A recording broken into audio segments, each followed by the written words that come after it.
बच्चों, हम लोग रोटेशनल डायनामिक्स का चैप्टर स्टार्ट कर चुके थे, लेकिन उसमें सेंटर ऑफ मास पढ़ रहे थे सबसे पहले।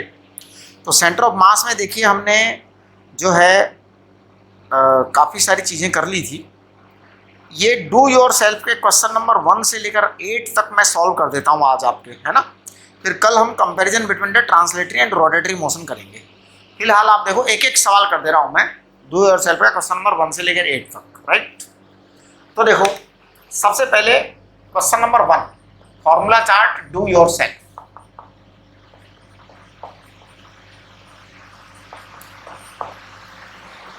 सबसे पहला क्वेश्चन है, a uniform square plate and a disc having same मास।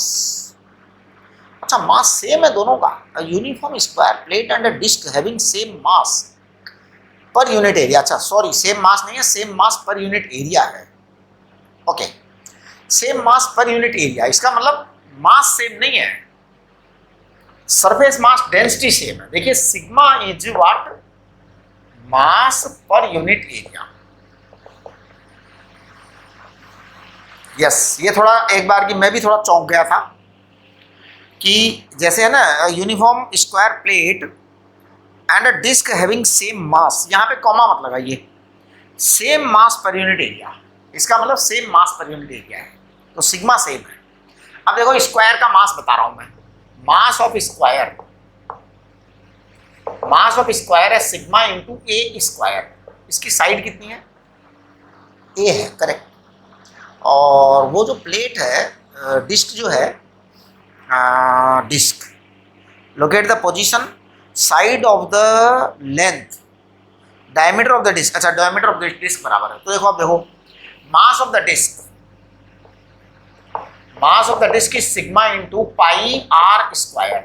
तो sigma into pi r square is a by 2 का होल स्क्वायर, क्योंकि ए डायमीटर दे रखा है, तो sigma pi a square by 4, this is mass of the disc.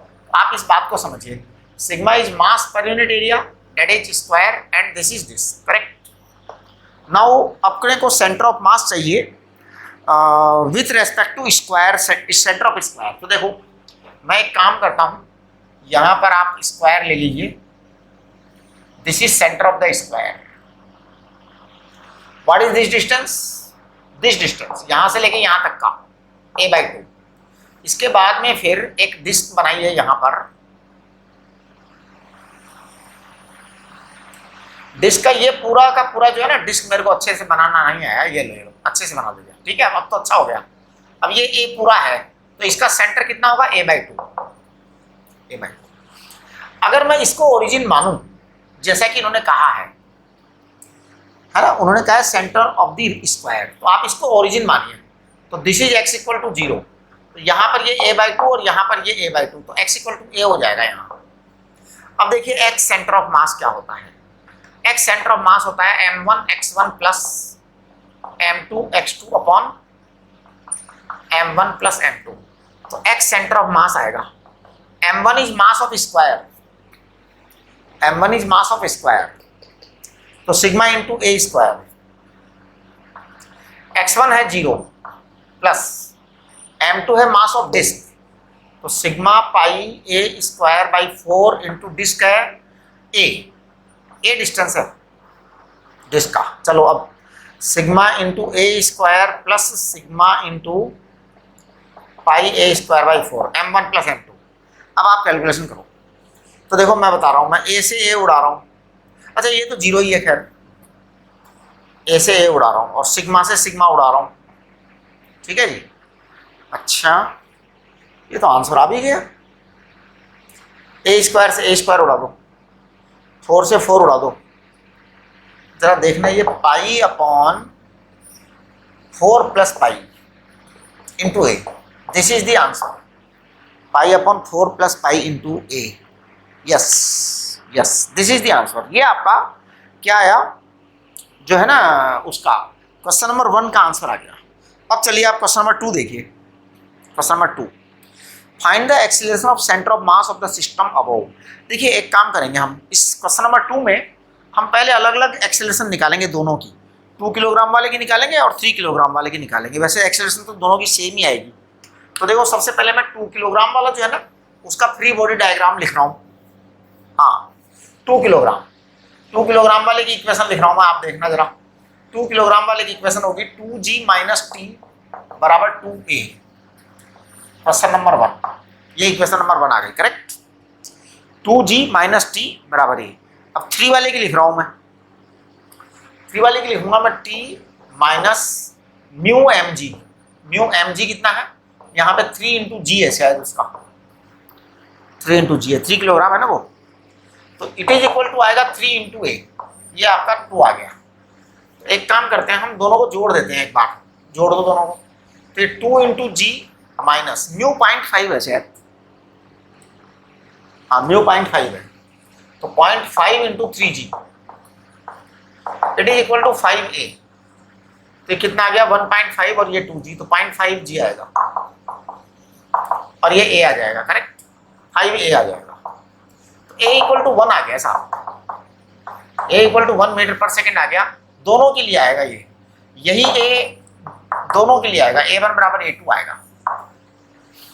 तो मैं बताता हूं, अब देखो सुनो सुनो सुनो, एक्सीलरेशन ऑफ 2 किलोग्राम, 2 किलोग्राम की एक्सीलरेशन बता रहा हूं मैं। एक्सीलरेशन ऑफ 2 किलोग्राम को मैं a1 कहूंगा, a1 कहूंगा। वैल्यू कितनी है इसकी 1, मैं इस 1 को कहूंगा माइनस जे कैप क्योंकि वो नीचे आ रहा है। और एक्सीलरेशन ऑफ 3 किलोग्राम, 3 किलोग्राम को मैं कहूंगा a2, it is equal to 1 and plus i cap आएगा, ये प्लस आई कैप आएगा राइट।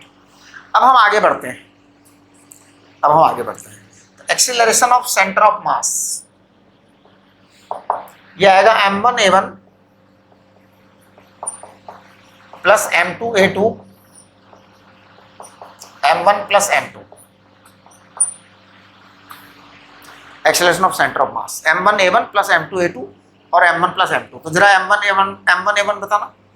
m1 है आपका कितना 2 किलोग्राम, 2 किलोग्राम, और a1 कितना है माइनस जे कैप है, माइनस 1 जे कैप, ये a1 है, प्लस a2 कितना है आप, m2 कितना है आपका 3 और a2 कितना है आपका 1 आई कैप प्लस 1 आई कैप, और अपॉन आपका मास कितना है m1 प्लस m2 5 है।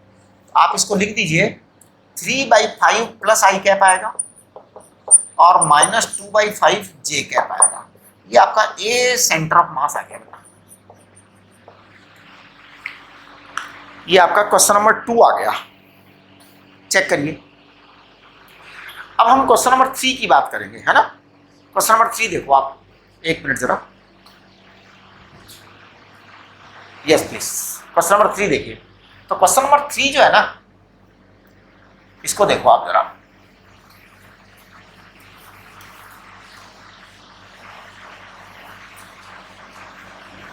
Look at question number 3।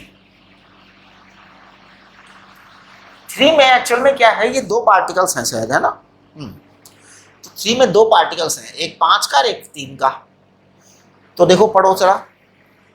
2 particles A and B of mass 5 kilogram and 2 kilogram are projected simultaneously from the same ground, ठीक है, level as shown in the figure. Find the maximum height reached by the center of mass. अच्छा, center of mass की maximum height चाहिए, ये लो मैं बता देता हूँ।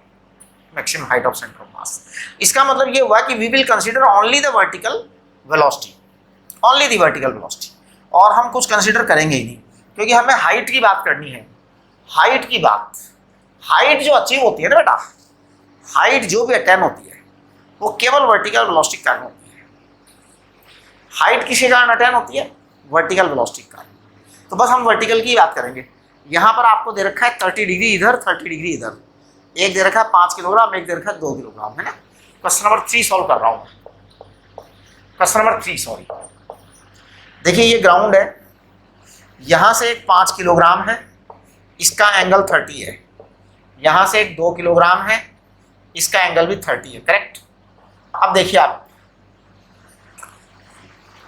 हाँ इधर स्पीड दे रखी है 10, इधर दे रखी है 17, तो बेटा इसकी स्पीड है 10 मीटर पर सेकेंड, इसकी स्पीड है 17 मीटर पर सेकेंड, करेक्ट।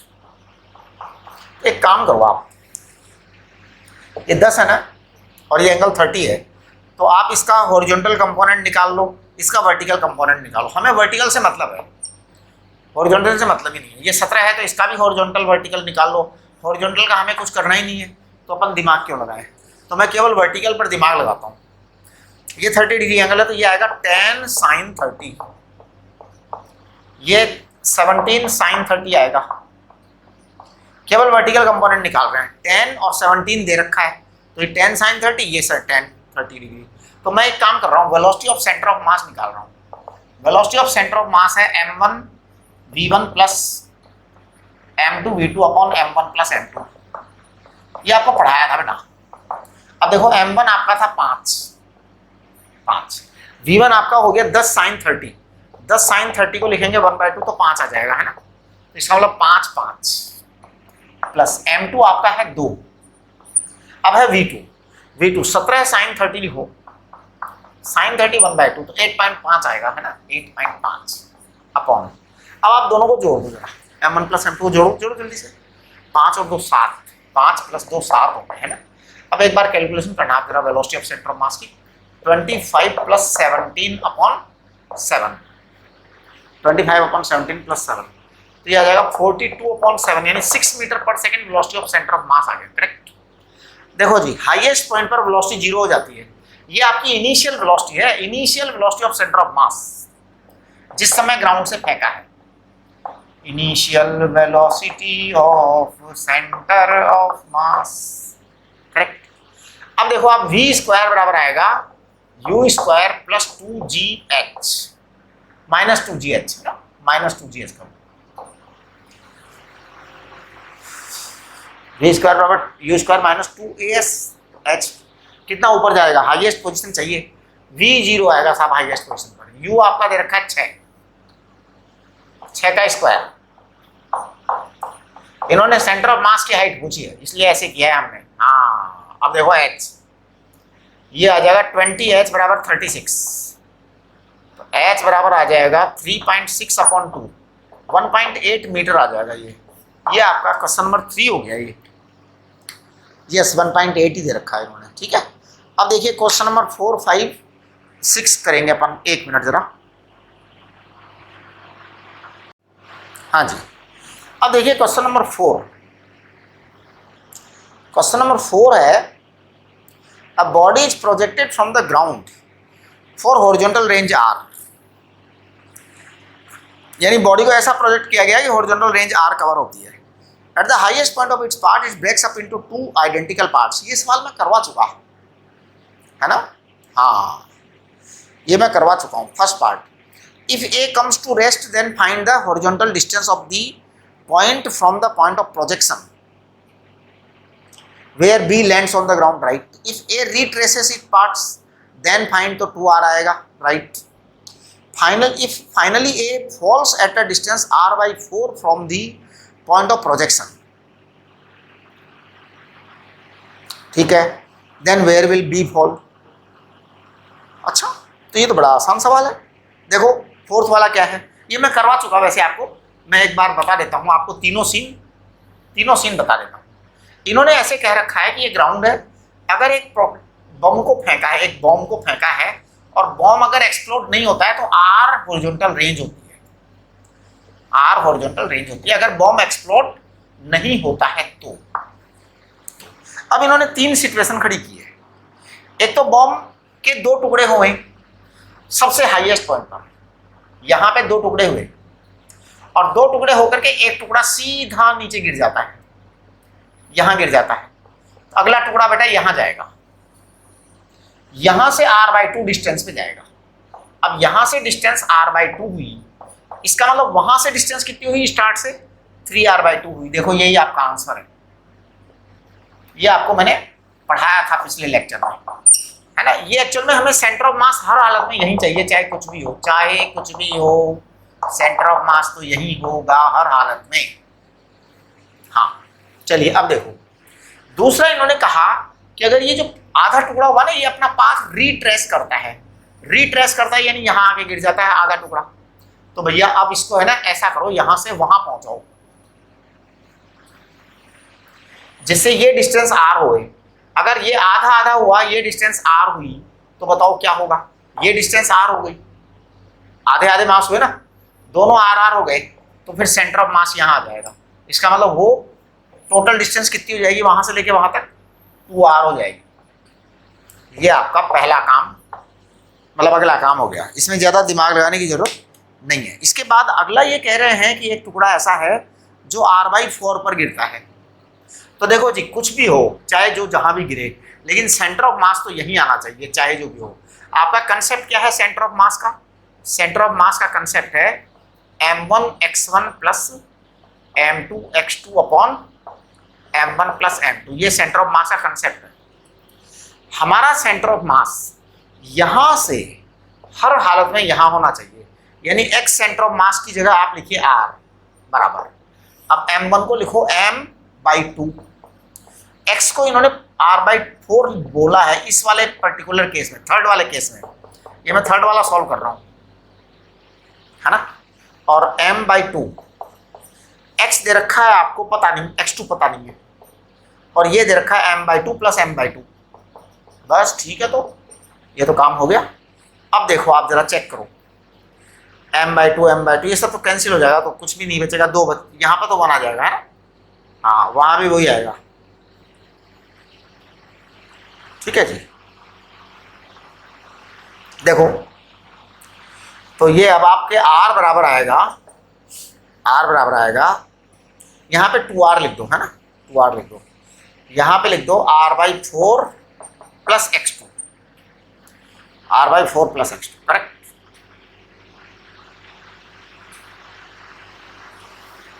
इधर ले जाओ, x2 कितना आ जाएगा, 2r माइनस r/4, तो x2 आ जाएगा 7r/4। चेक करिए जरा, x2 आ जाएगा 7r/4, बिल्कुल यही है। तो आप देख रहे हैं ना कितना मस्ती हो रही है। हाँ, अगला वाला जो सवाल है क्वेश्चन नंबर 5, ये क्वेश्चन नंबर 5 जो है ना, वो बेसिकली क्वेश्चन नंबर 2 ही है। हाँ, बेसिकली क्वेश्चन नंबर 2 ही है। क्वेश्चन नंबर 5 में और क्वेश्चन नंबर 2 में कोई अंतर नहीं है। देखिए क्वेश्चन नंबर 5 कर रहा हूं मैं, है ना, इट वाज क्वेश्चन नंबर 4। तो देखिए क्वेश्चन नंबर 5 क्या है। क्वेश्चन नंबर 5 है, क्वेश्चन नंबर 5 है, 2 particles A and B of equal mass are projected simultaneously with speed of 10 meter per second as shown in the figure. Find the coordinate of the center of mass at the time 10 second. 10 second पर coordinate चाहिए जी, और कुछ नहीं चाहिए, मस्त रहो आप। तो देखो सुनो, 2 पार्टिकल फेंके, एक फेंका इधर, एक फेंका इधर, और दोनों 10 की स्पीड से फेंके, 30-30 डिग्री का एंगल बन रहा है। हमें वर्टिकल पोजीशन चाहिए। देखो x तो 0 ही आएगा हमेशा, x तो हर हालत में 0 ही रहेगा, क्योंकि दोनों तरफ स्पीड बराबर है, मास बराबर है, स्पीड बराबर है, मास बराबर है। तो इधर जितना ये जाएगा उतना उधर वो जाएगा, इधर जितना ये आएगा उधर उतना वो जाएगा, तो x तो 0 होना है हर हालत में, तो x का कोऑर्डिनेट तो 0 ही आएगा। y की बात करेंगे हम, y का हम क्या करेंगे, इसका वर्टिकल कंपोनेंट लेंगे, ये tan है, तो वर्टिकल कंपोनेंट कितना आएगा, sin 30, tan sin 30। tan sin 30 को 5 कहते हैं आजकल, है ना, इसका भी tan है तो ये भी tan sin 30 आएगा, तो इस tan sin 30 को भी 5 कह देंगे, है ना, 5 कह देंगे, राइट। अब देखिए v सेंटर ऑफ मास बता रहा हूं मैं, v centre of mass y direction का, कौन सी डायरेक्शन का, y डायरेक्शन का, v centre of mass y direction का। तो देखो कितना बराबर मास है, एक का 5 है स्पीड, दूसरे की भी 5 है, मैं केवल y स्पीड, y डायरेक्शन की स्पीड ले रहा हूं, अब वर्टिकल, और ये m प्लस m। तो जरा चेक करना, m इंटू 5 बटे m प्लस m, 10/2m, इसका मतलब 5 ही आएगी स्पीड, 5 मीटर पर सेकंड ही आया साहब। अब ये कह रहे हैं कि 10 सेकंड बाद उसका y कोऑर्डिनेट क्या होगा, तो ये लो मैं बता रहा हूँ। y बराबर u/t plus half a/t square, ईमानदारी से y बराबर u/y बताना, u/y 5 है बेटा, सेंटर ऑफ मास का चाहिए, सेंटर ऑफ मास का चाहिए, तो वो 5 है।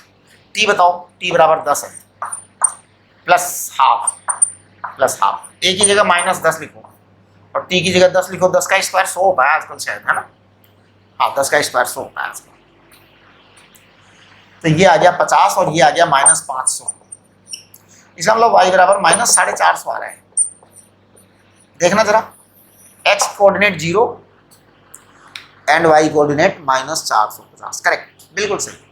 ये आपका क्वेश्चन नंबर 4 एंड 5 दोनों हो गए करेक्ट।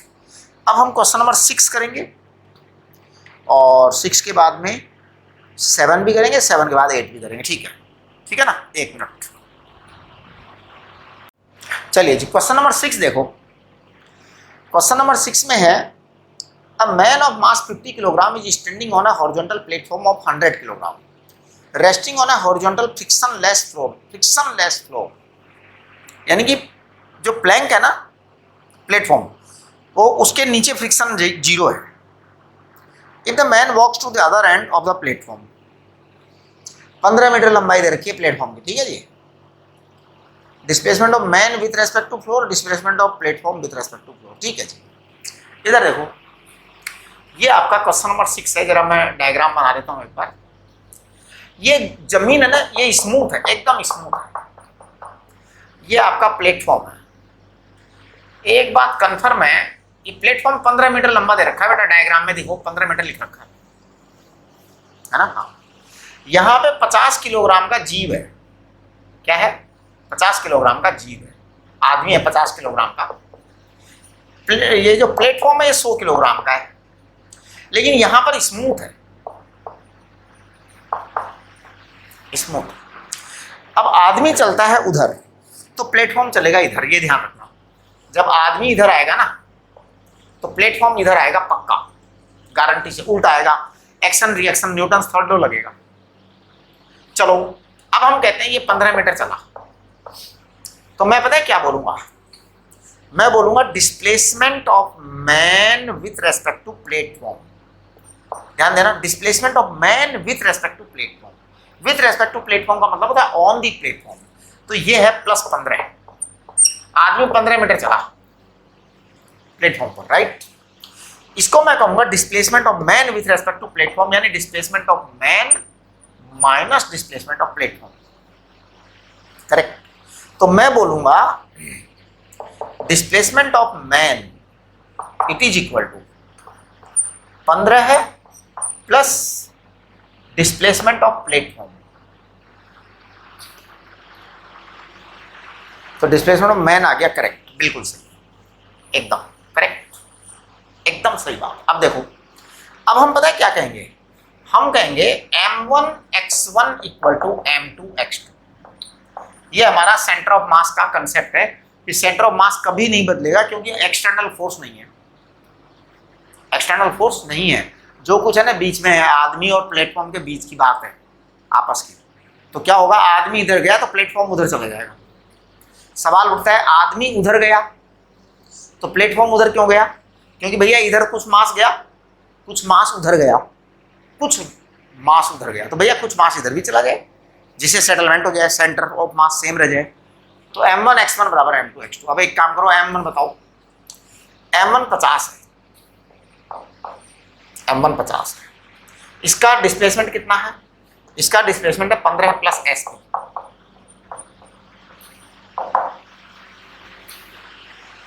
m2 कितना है? 100 है, 100 है। उसका डिस्प्लेसमेंट कितना है? s2 है ना। मैं इसको लिखूंगा माइनस, मैं इसको माइनस लिखूंगा, ठीक है ना। माइनस लिखने से क्या फायदा होगा? एक्चुअली उसको माइनस इसलिए लिखना पड़ेगा कि हमने इसका डिस्प्लेसमेंट इधर कराया तो उसका डिस्प्लेसमेंट उधर कराओ, है ना। वो मतलब डायरेक्शन अलग लगाएगी, वेक्टर मतलब जो है ना डिस्प्लेसमेंट वेक्टर है, तो उसको माइनस लिखना पड़ेगा। अब आप इसको जरा कैलकुलेशन करो, 50 को 15 से करने पर 750 आते हैं आजकल, प्लस 50 SP आ गया इक्वल टू माइनस 100 SP आ गया। अब आप 750 इक्वल टू लिखो 150 माइनस 150 SP आ जाएगा। SP माने डिस्प्लेसमेंट ऑफ प्लेटफॉर्म। तो डिस्प्लेसमेंट ऑफ प्लेटफॉर्म देखो कितना आएगा, 750 बटे 150, माइनस तो है ही, ये -5 आएगा साहब। यानी प्लेटफॉर्म जो है ना 5 मीटर खिसक गया लेफ्ट साइड में, प्लेटफॉर्म 5 मीटर खिसक गया लेफ्ट साइड में। तो displacement of platform with respect to floor, displacement of platform with respect to floor is B। ये B सवाल सॉल्व हो गया। 5 मीटर सॉल्व हो गया आपका, बी क्वेश्चन सॉल्व हुआ है ये। अब ए सॉल्व होना बाकी है अभी। ए क्या कह रहे हैं? ए कह रहे हैं displacement of man with respect to floor, ये रहा जी डिस्प्लेसमेंट ऑफ मैन, ये रहा डिस्प्लेसमेंट ऑफ मैन बराबर 15 है plus displacement of platform. Displacement of platform कितना है? -5, तो इसलिए ये 10 आएगा। ये डिस्प्लेसमेंट ऑफ मैन आ गया विथ रेस्पेक्ट टू फ्लोर, यानी ग्राउंड के रेस्पेक्ट में आ गया। चलिए अब हम बात करेंगे आगे की। इसी सवाल में ये कह रहे हैं if the velocity of man at an instant is 1.5 metre per second with respect to the platform, then velocity of man दे रखी है भैया, velocity of man with respect to platform it is equal to v man minus v platform. वही बात करेंगे, इसको दे रखा है 1.5, तो वी एम कितना आ जाएगा बेटा? वी एम आ जाएगा 1.5 plus velocity of platform, this is velocity of man and that is velocity of platform, correct. चलिए अब आप कैलकुलेशन करिए, वही वापस सेंटर ऑफ मास की कहानी कि आपके सेंटर ऑफ मास का जो है ना नेट वेलोसिटी जो है 0 आनी चाहिए। तो इसका मतलब ये हुआ कि m1 v1 बराबर माइनस m2 v2, तभी आपका नेट 0 आएगा, राइट। तो चलो m1 v1 बताओ, m1 कितना है 50, v1 कितना है 1.5 प्लस vp बराबर माइनस 100, v2 है vp। अब आप जरा चेक करो, 50 इंटू 1.5 बराबर माइनस 150 vp प्लेटफॉर्म। तो वेलोसिटी ऑफ प्लेटफॉर्म ये 0.5 आएगी और माइनस डायरेक्शन में आएगी, मतलब लेफ्ट साइड में आएगा ये velocity of platform 0.5 left side के अंदर, राइट। चलो अब दूसरा है velocity of man with respect to floor, ये रहा Vm, तो ये बैठा Vm बराबर 1.5 माइनस Vp यानी 0.5, यानी Vm बराबर आ जाएगा 1 मीटर पर सेकेंड। या कोई प्रॉब्लम? नो। ये आपके जो है ना क्वेश्चन नंबर कौन सा हो गया? 6 हो गया। अब अपन 7 की बात करते हैं। 7 क्वेश्चन एग्जैक्टली सेम है बस, लेकिन अब इसके अंदर थोड़ा सा आपको सावधान होना पड़ेगा कि ये क्या कह रहे हैं। ये दो चीजें कह रहे हैं। पहले में कह रहे हैं कि जो आदमी उससे कूद रहा है वो पता नहीं क्या कह रहे हैं, एक मिनट पढ़ लो अच्छी तरह से, आप लोग पढ़िए सवाल। क्वेश्चन नंबर 7 को पढ़ लीजिए आप।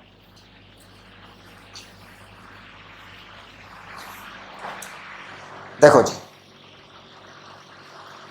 कहाँ है 7? A man of mass m jumps from a cart of mass capital M horizontally. Cart is placed on the horizontal smooth surface, right? Find the speed of the cart in the ground frame. If man jumps off the, अच्छा आदमी की ground के respect में speed है, इसका मतलब आदमी की स्पीड किसी के रेस्पेक्ट में, ग्राउंड के रेस्पेक्ट में है। तो देखो फर्स्ट केस, क्वेश्चन नंबर 7 का केस फर्स्ट, वी मैन ये दे रखा है आपको क्या? वी मैन बराबर यू दे रखा है, सीधा यू दे रखा है, और आपको वी कार्ट पूछा है, कार्ट यानी गाड़ी, इसका पूछा है आपसे। वही बात होगी, हमें सेंटर ऑफ मास हर हालत में क्या चाहिए? फिक्स चाहिए। तो सेंटर ऑफ मास फिक्स चाहिए तो हम क्या करेंगे? m1 u1 बराबर m2 u2 करेंगे, लेकिन इधर माइनस का साइन भी लगाएंगे। ये डायरेक्शन क्या शो करेगी? उल्टा जाएगा, आदमी इधर तो वो उधर, पक्का ऐसा ही होता है। हाँ जी, चलिए अब आदमी का मास कितना है? स्मॉल m है। आदमी की वेलोसिटी कितनी है? u है। गाड़ी का मास कितना है? कैपिटल M है। गाड़ी की वेलोसिटी कितनी पता नहीं, तो ये लो गाड़ी की वेलोसिटी आ गई। गाड़ी की वेलोसिटी आएगी minus mu upon capital M। This is the velocity of car, ठीक है।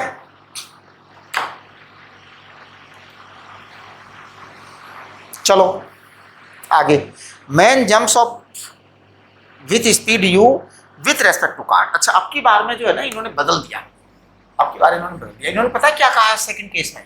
सेकंड केस में कहा velocity of man with respect to cart बराबर u बोला है। अब पंगा हो गया, velocity of man with respect to cart, velocity of man with respect to car, ये बोल दिया है। जब ये बोल दिया है तो आप देखो क्या हो गया। अब आपका आ गया है v m equal to u plus v c, ये खास बात हो गई बस। अब हम कहेंगे कि अगर ऐसा है तो वेलोसिटी किसकी चाहिए, कार्ट की चाहिए ना, वेलोसिटी ऑफ कार्ट की चाहिए, करेक्ट, ठीक है। तो देखो अब वही रूल तो वही है, रूल तो वही है, m1 u1 बराबर माइनस m2 u2। देखो m1 है आदमी, स्मॉल m, आदमी की स्पीड बताओ, आदमी की स्पीड है um minus capital M, v cart पता नहीं, लेकिन अब आदमी की स्पीड है m, um लिखूंगा मैं, u plus velocity of cart minus capital M into velocity of cart. जरा चेक करना, mu बराबर minus capital M plus small m velocity of cart, तो आपकी वेलोसिटी ऑफ कार्ट आ जाएगा minus mu upon m plus n। देखना जरा, ये आएगा वेलोसिटी ऑफ कार्ट, राइट। अब देखिए क्वेश्चन नंबर 8, क्वेश्चन नंबर 8 है a block of mass small m, अच्छा ये दोनों को कैपिटल M लिख के गलती से, ओ ये एक ब्लॉक स्मॉल m है बेटा, block of mass small m is moving with velocity u, speed u on the ways of the mass m which is placed upon the horizontal surface, track AB is a circular track. अच्छा horizontal surface से सब surface friction less हैं जी, इन्होंने कह रखा है सब surface friction less हैं, तो what is the minimum speed u v so that block reaches two point A, correct. देखो ये जो चीज है ना, ये आपको मैं समझाता हूँ क्या है, क्या भला है ये। एक्चुअल में इसमें जो है ना एक छोटा सा कंसेप्ट है कि जब टॉप लेवल पर पहुंच जाएगा ना पार्टिकल, तो particle will have vertical velocity. देखो कैसे, इधर देखो ये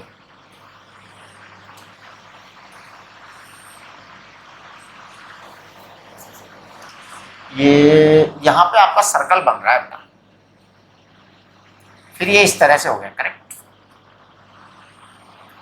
हाँ यहां से आपका एक स्मॉल m का मास आ रहा है, इसकी वेलोसिटी केवल v दी है, there is no friction anywhere, कहीं कोई फ्रिक्शन वगैरह नहीं है, और इस v को इतना दिया है कि ये यहां तक पहुंच जाए।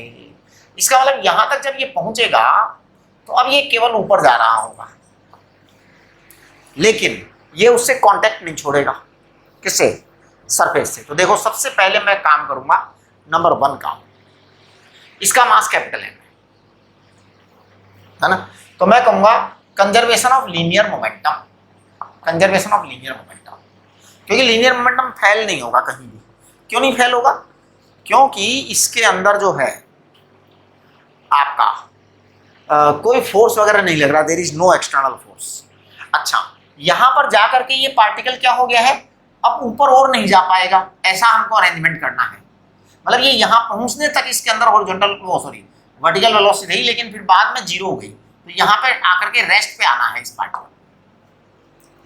लेकिन ये इस साइड में ये दोनों मिलके चलते रहेंगे, दोनों मिलके चलते रहेंगे। तो देखो मैं बता रहा हूँ आपको क्या होने वाला है, total initial linear momentum equal to total final linear momentum. Check करो, total initial linear momentum, total initial linear momentum है small m into small v plus capital M into 0 बराबर टोटल फाइनल लीनियर मोमेंटम है capital M plus small m into capital v। Horizontal होगा ये, दोनों मिलके साथ साथ चलेंगे।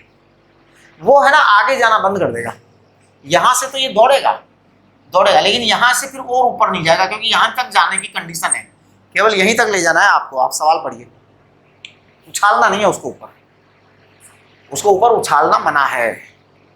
ये कह रहे हैं जस्ट सफिशिएंट टू रीच, है ना। हाँ what is the minimum speed so that reaches the point A, तो पॉइंट ए पर रीच कराना है हमको, ठीक है, उसके आगे उछालना नहीं है। लेकिन आपका ये वी आएगा, ये पूरा चलने लग जाएगा। एक्चुअल में जैसे जैसे ये आगे बढ़ेगा ना, वैसे वैसे ये भी चलने लग जाएगा। तो चलिए कैपिटल वी कितना आ गया, m v upon m plus m आ गया, करेक्ट। एक स्टेप कंप्लीट हो गया क्वेश्चन का। अब हम अगला स्टेप करेंगे, अगला स्टेप हम एनर्जी कंजर्वेशन करेंगे। एनर्जी कंजर्वेशन क्या होगा, total initial energy equal to total final energy. ये हमारा एनर्जी कंजर्वेशन का कंसेप्ट है, जो कभी भी ऐसा ही रहेगा कि कभी बदलेगा नहीं, आज तक ना बदला ना बदलेगा कभी। टोटल इनिशियल एनर्जी लिख रहा हूँ। टोटल इनिशियल एनर्जी है half m v square plus m g zero, half m v square plus m g h, h zero है बाद वाला है ना। अच्छा पहले है ना ये कैपिटल एम भी नहीं चल रहा था, तो half capital m zero square, ये भी लिख दो, ये भी लिख दो, जिससे क्लियर हो कि काइनेटिक एनर्जी जीरो है, पोटेंशियल एनर्जी जीरो है, काइनेटिक एनर्जी जीरो है। अब आगे की बात कर रहे हैं हम, करें, कर रहा हूं मैं। हाफ दोनों मिलके चलेंगे m plus m into capital v square plus small m g, h की जगह आर लिखो, एच की जगह आर, क्योंकि वो आर रेडियस था, वहां से वहां तक आर रेडियस थी, ये रेडियस आर है तो वो सब आर ही आर है, राइट। चलिए, और बाकी आपकी वेलोसिटी है। तो अब बस आपका काम हो गया, चेक करना जरा। हाफ, तो मैं इसको लिख रहा हूं हाफ एम वी स्क्वायर बराबर half capital m plus m, v square ये रहा, इसका स्क्वायर करो, m square v square upon capital m plus small m whole square, इसकी वैल्यू पुट कर दी यहाँ पे, plus m g r, m से एम गया, ठीक है जी, एक एम प्लस एम से एक एम प्लस एम गया, है ना, टू टू उधर ले जाओ, है ना, करेक्ट। तो देखो जरा चेक करो अच्छी तरह से, इस v स्क्वायर को मैं कॉमन ले लेता हूं, है ना, और इधर लिख देता हूं 1 minus small m upon capital M plus m बराबर 2gr। चेक करिए, आप चेक करिए, है ना। फिर ये इसको आप एलसीएम लो, तो ये लो मैं ले रहा हूं एलसीएम, v स्क्वायर बराबर m प्लस m, यहां m आएगा और ये आ जाएगा 2gr, 2gr। अब आप चेक करो, इसकी कैलकुलेशन कंप्लीट करो, तो आपका v आएगा, v आपका क्या आएगा, v आएगा under root 2gr m plus m upon क्या, capital M। This should be your answer. कल हम translatory motion and rotatory motion में कंपैरिजन करेंगे, और उसके बाद में फिर हम आगे की बातें करेंगे, राइट। चलिए, नमस्ते आज की।